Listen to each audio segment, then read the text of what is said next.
pessoal, sejam bem-vindos a mais um vídeo do nosso Evangelho de João, capítulo 15. Bom, o capítulo 15 vai falar sobre a videira e os ramos. Lembrando que nesse discurso, né, Jesus, em que local que ele estava? Ele tinha acabado de sair, né, e se levantar da ceia com seus discípulos, e eles estavam a caminho do jardim de Getsêmani, né, um jardim chamado Getsêmani, que ficava no Monte das Oliveiras. Bom, então ele acabou falando sobre a videira e os ramos, né? Meio que uma história para que os discípulos entenderem o relacionamento, como nós devemos ter o nosso relacionamento com Cristo, né? Com Ele mesmo, né? Jesus disse o sétimo eu sou do livro e o último, né? Lembrando que a videira, né, também faz uma referência ao povo de Israel, né, a nação de Israel, em Salmos 80, 8 a 16 fala sobre isso, Jeremias 2, 21 também. E nesse caso, Jesus disse, né, eu sou a videira verdadeira. No caso, videira é a planta que produz uva, né, só para lembrar, né, para quem não lembrava desse termo. Então Jesus disse: eu sou a videira verdadeira e meu pai é o agricultor. Em algumas traduções diz viticultor, né, que é como se fosse o agricultor que cuida da videira, né? E nós, né, somos os ramos. Então temos três elementos aqui nessa história, né? A videira, que é Jesus, o agricultor, que é o pai, e os ramos somos nós. E existem dois tipos de ramos que nós vamos ver aqui, né? Todo ramo que, estando em mim, não der fruto, ele corta. Então tem o ramo que não está em Cristo, que não está na videira verdadeira, que não permanece com ele, que está distante dele, que não está no seu amor e não obedece, né? Então esse que não está nele, né, não dá fruto. O ramo, quando não está em Cristo, não produz fruto. Então ele corta. Então, lembrando que a salvação é pela graça, porém, quando a pessoa é salva por Cristo de verdade, ela involuntariamente começa a produzir bons frutos, porque ela ama Cristo, ela obedece os mandamentos e sente uma necessidade ardente no seu coração de produzir bons frutos, porque quer andar como Cristo andou, quer fazer o que Cristo fez, né? E quer fazer o bem aos outros, né? Amar uns aos outros. Bom, então nesse caso, quando o ramo não está em Jesus, ele não dá fruto, então ele é cortado. E mais para frente a gente vai ver que para que ele é cortado, para que ele seja lançado fora e ele seque, porque quando ele seque, né, sem a seiva da planta, ele vai ficar seco, com menos água, né? E com isso ele é melhor para poder queimar e produzir fogo. Então ele é cortado para que ele seque e seja lançado no fogo e queime. Nesse caso, representando a morte eterna, né? E todo que dá fruto limpa, para que produza mais fruta ainda. Então, todo ramo que está na videira verdadeira, é, o, o agricultor, né, Deus, ele limpa, ou seja, ele poda, ele tira as partes ruins para que esse galho produza melhor, entendeu? Para que ele produza mais fruto. Então, de certa forma, isso significa quando Deus nos molda pela sua palavra, né, através das suas provações, né, apesar de ser cristão, a gente não quer dizer que a gente não vai passar por dificuldade, porque a dificuldade, né, essa poda que Deus faz, essa limpeza, é para que nós possamos produzir mais fruto, para que sejamos mais sábios, para que tenhamos mais fé, para que cresçamos em conhecimento e sabedoria da palavra de Deus e em outras questões da vida. Bom, aqui mesmo no outro versículo, versículo 3, Jesus fala que vós já estáis limpos pela palavra que vos tenho falado. Jesus disse, né?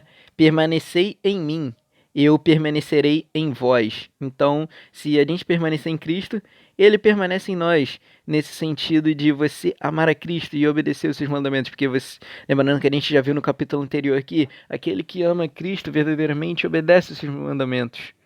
Ó, como não pode, aí ele utiliza uma analogia para falar sobre a produção dos frutos. Está ligado a uma dependência a Jesus. Olha só. Como não pode o ramo produzir fruto de si mesmo, o galho, ele não produz fruto sozinho, né? Ele tem que estar na videira, né? Ó, se não permanecer na videira, assim nem vós o podeis dar se não permanecerdes em mim. Então, para que possamos produzir bons frutos e frutos divinos, devemos estar em Cristo, porque Ele agirá, né, através de nós. Ele que faz as boas obras para que nós fomos criados, né? Bom, ele diz novamente, né? Eu sou a videira, vós os ramos. Quem permanece em mim e eu nele, esse dá muito fruto, porque sem mim nada podeis fazer. Então, tanto uma questão de obrigatoriedade, a pessoa que está em Cristo, necessariamente ela vai produzir frutos por estar em Cristo, como em questão de a pessoa que não está, ela não consegue produzir frutos divinos, não consegue fazer o bem da forma como Deus faria, de uma forma abençoada totalmente, né? Bom, se alguém não permanecer em mim, será lançado fora, à semelhança do ramo, e secará, e o apanham e lançam no fogo e o queimam. Bom, é o que eu tinha falado antes, o ramo que não permanece na videira, que não permanece em Cristo, né? Ele será lançado fora para quê? Para que seque e depois o lancem no fogo e para que possa queimar. Aí Jesus disse, né? Se permanecerdes em mim e as minhas palavras permanecerem em vós, ou seja, quando você está em Cristo, as palavras dele permanecem em você, você obedece às suas palavras, aos seus mandamentos. Ó, pedireis o que quiseres e vos será feito. Então, para que nós possamos pedir e termos os nossos pedidos aceitos, nós devemos estar em Cristo, né? Devemos permanecer nele para que tudo que nós pedimos seja feito. Porque muitas vezes, quando não estamos em Cristo, nós pedimos coisas, como diz lá em Tiago, né? Para os nossos próprios prazeres. Mas quando você está em Cristo, você pede as coisas que estão alinhadas com a sua vontade, coisas que vão honrar, dar glória ao nome de Deus. Então, isso sim será feito, né? Quando nós não pedimos coisas para o nosso próprio ego, nosso próprio egoísmo, né? Então, tudo que nós pedirmos, né, em seu nome será feito para a glória de Deus quando estamos em Cristo. Não é um cheque em branco, mas sim tudo aquilo que possamos pedir para que o nome de Deus seja glorificado, né? Agora, Jesus disse, né, que assim, nisto é glorificado meu Pai, em que deis muito fruto e assim vos tornareis meus discípulos, né? Como consequência. Então, quando nós produzimos muito fruto por estarmos em Jesus, o nome de Deus, né, é glorificado e nos tornamos discípulos de Cristo, na verdade, porque o discípulo de Cristo, ele quer fazer a obra, ele quer produzir frutos, ele quer fazer discípulos em outras nações, quer salvar almas, quer fazer boas obras, quer abençoar outras pessoas. Então, nós nos tornamos esses discípulos quando produzimos esses frutos, né? Porque é uma consequência de você estar em Cristo. Jesus disse, né? Como o Pai me amou, também eu vos amei. Então, o amor, Cristo quis mostrar que o amor que o Pai tinha para com ele era o mesmo que ele tinha para conosco. Então, é o amor divino, né? Para mostrar que o amor dele é o amor do Pai, porque o Pai e Cristo nos amam de uma forma divina, de uma forma do verdadeiro amor, né? Ele disse para permanecermos no seu amor. E como nós permanecemos no amor de Cristo? Se nós guardarmos os seus mandamentos, né? Nós estaremos permanecendo no seu amor, porque assim a gente consegue provar o nosso amor por Cristo.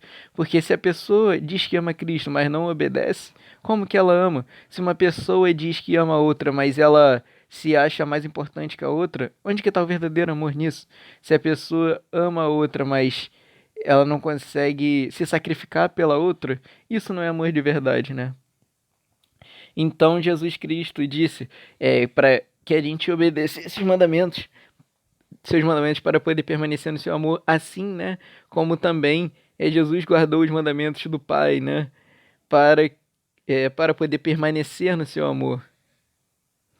Bom, Jesus disse, né, que tenho-vos dito estas coisas para que o meu gozo esteja em vós e o vosso gozo seja completo, ou seja, para que nós possamos ter a verdadeira alegria. Jesus já disse que deixaria a sua paz conosco no capítulo anterior, mas para que nós possamos ter alegria, nós devemos obedecer os seus mandamentos, porque nós não seríamos mais escravos dos nossos desejos, do nosso pecado. Nós seríamos livres em Cristo. Nós poderíamos escolher realmente, racionalmente, sem sermos escravos, né? Poderíamos escolher a melhor atitude racionalmente, que é obedecer a Deus, estar na vontade dele, que foi para o que fomos criados, o que dá a verdadeira alegria, né?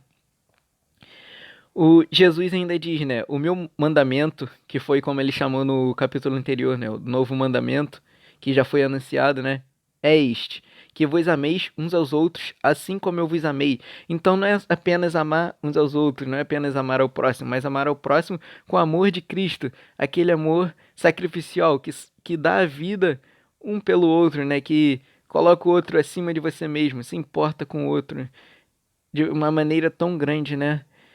Jesus mesmo disse, né, que ninguém tem maior amor do que este, de dar a vida a pró de dar alguém a própria vida em favor dos seus amigos. Então, é exatamente isso. Nós devemos dar a vida, né, uns pelos outros, tanto no sentido físico, se fosse necessário, quanto no sentido espiritual, de muitas vezes deixarmos de ser egoístas e pensarmos só em nós mesmos, mas sim tirar momentos nossos, tirar certos bens materiais para compartilhar com os nossos irmãos.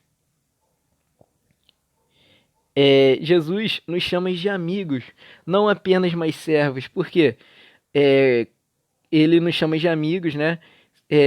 Só que nós só somos amigos de Cristo quando nós fazemos o que ele manda, ou seja, se nós obedecemos. A obediência, ela prova o nosso amor por Cristo e a nossa amizade com ele, né? Jesus disse que já não vos chamo servos, que significa escravo, porque o servo não sabe o que faz o seu senhor. Mas tenho-vos chamado amigos, porque tudo quanto ouvi de meu Pai vos tenho dado a conhecer. Ou seja, nós não somos mais servos, porque o servo é aquele que obedece sem saber o que o Senhor está querendo, né? É aquele que é obrigado a obedecer de qualquer forma, sem ter a condição de recusar.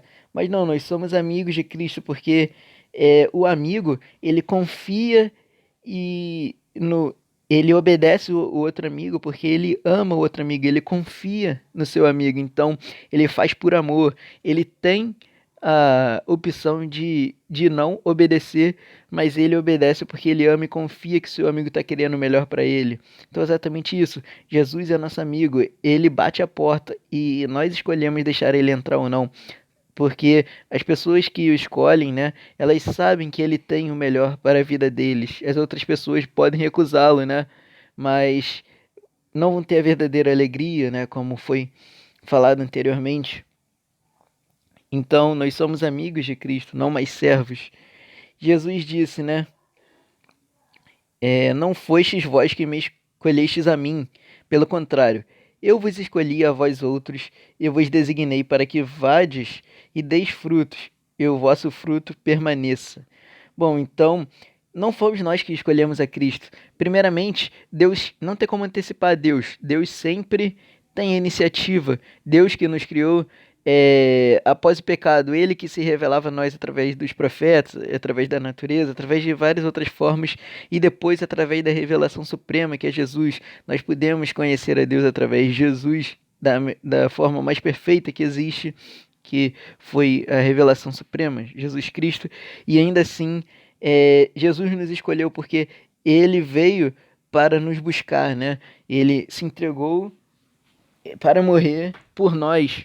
Então, primeiramente, ele que nos escolheu e nos deu a salvação e ordenou, né, nos designou que pudéssemos ir e dar bons frutos, fazer discípulos, salvar almas, né? E o nosso fruto permaneça. E para que isso? O porquê? Qual é o motivo? Ó, a fim de que tudo quanto pedirdes ao meu Pai em meu nome, ele vos conceda.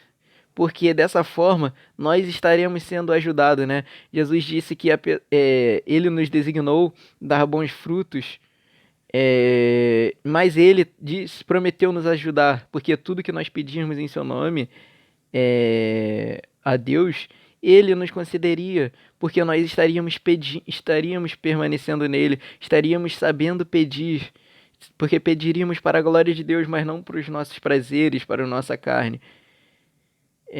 Então, dessa forma nós seríamos ouvidos, né? O nosso pedido seria aceito, seria concedido, né? Jesus disse, né? Isso vos mando, que vos ameis uns aos outros. Se o mundo vos odeia, sabei primeiro que, primeiro do que, calma aí, peraí. Se o mundo vos odeia, sabei primeiro do que a vós outros me odiou a mim. Então Jesus estava falando, calma pessoal, se o mundo odeia vocês, porque o mundo odeia os cristãos, porque primeiro ele odiou a Cristo. Jesus, lembrando no capítulo 7, disse que o mundo odiava, porque ele testificava que as obras do mundo eram más. É aquilo, quando você está nas trevas e você lança uma luz, você sente dor, né? Você vê, você se confronta com o seu ego, se confronta com a sua natureza pecaminosa. Mas tudo isso é um ódio sem motivo, a gente vai ver isso mais pra frente, né? Então Jesus, por sermos seguidores de Cristo, nós seríamos odiados, né? Porque o mundo odiou a Cristo e nos odiaria por seguir a Cristo, por fazer o que ele fez, né? Ó, se vós fosseis do mundo, o mundo amaria o que era seu, ou seja, se fôssemos do mundo, ele não nos odiaria, né? Ó, como todavia não sois do mundo, pelo contrário, dele vos escolhi, então Cristo nos escolheu do mundo, nos tirou de lá. Por isso o mundo nos odeia, né? Jesus ainda disse, né? Lembrai-vos da palavra que eu vos disse. Não é o servo maior do que o seu senhor. Quando Jesus lavou os pés dos discípulos, né? E disse que não, o servo não era maior do que o seu senhor, porque assim como ele lavou os pés dos discípulos, deveriam lavar os pés uns aos outros também, né? Porque o servo não é maior que o senhor. Então, da mesma forma, ele está utilizando isso para dizer que além do ódio que as pessoas teriam dele, além desse sentimento de ódio, eles praticariam atos, né, contra eles, né? Porque se eles perseguiram a ele, né, eles também perseguiriam a nós, porque nós não somos maior que ele, nós seríamos seguidores dele, né? Jesus disse, só que Jesus deu uma esperança ainda, porque se guardaram a minha palavra, também guardarão a vossa. Porque, apesar de toda essa perseguição, ele deu a esperança de que muitas pessoas também guardariam as palavras dos discípulos, porque eles falariam a palavra de Cristo. Assim como muitas pessoas também guardaram a palavra de Cristo na época, muitos outros guardariam as palavras dos discípulos. Então ele deu essa esperança de que valeria a pena também. É, Jesus ainda disse, né? Tudo isto, porém, vos farão por causa do meu nome, porquanto não conhecem aquele que me enviou. Então, de forma geral, Jesus disse que esse sentimento de ódio e esses atos de perseguição, tudo isso ocorreria porque por causa do nome de Jesus, né?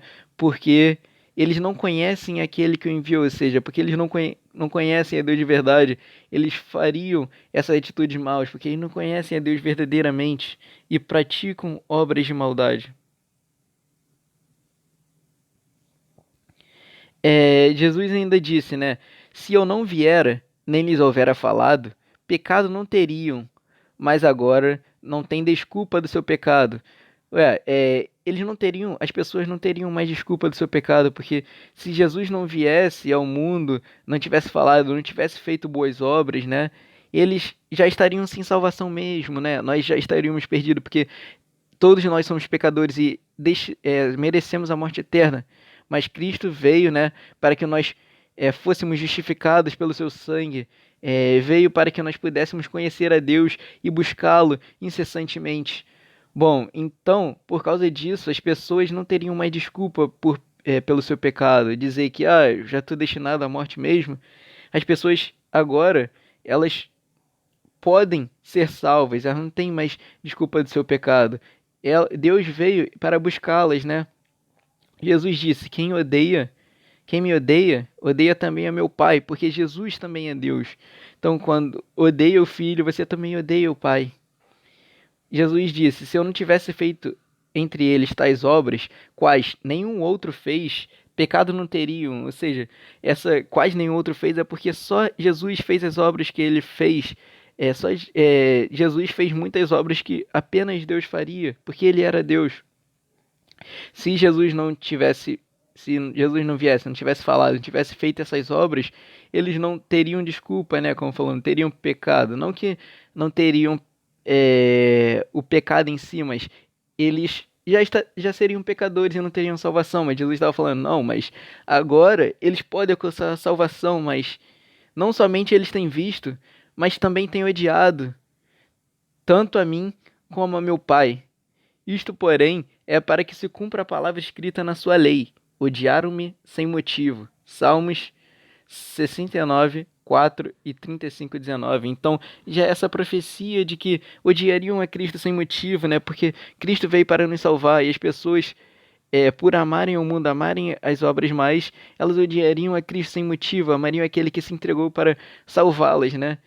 Então elas odiariam ele sem motivo. Isso se cumpriu, né? E se cumpre até hoje.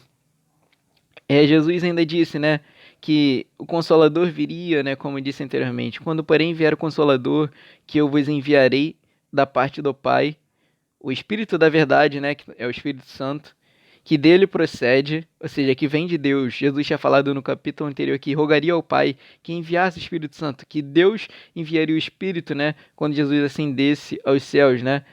Ele daria testemunho de Cristo. Então aqui nós vemos uma terceira função, né, do Espírito Santo, que é testemunhar a respeito de Cristo. Então a gente já tinha visto que ele faria as pessoas entenderem todas as coisas e lembrar de todas as coisas que Jesus tinha falado, né? E a terceira agora, testemunharia de Cristo. Então a primeira testemunha seria o Espírito Santo, né? Quando descesse dos céus, né? E vós também testemunhareis, porque estáis comigo desde o princípio. Então os discípulos de Jesus também teriam essa missão. Seriam as outras testemunhas mencionadas aqui, que deveriam testemunhar de Cristo, porque estavam com ele desde o princípio, desde o início do seu ministério, né? Então, pessoal, aqui a gente termina o nosso capítulo 15. Muito obrigado pela sua atenção e nos vemos no próximo capítulo. Valeu!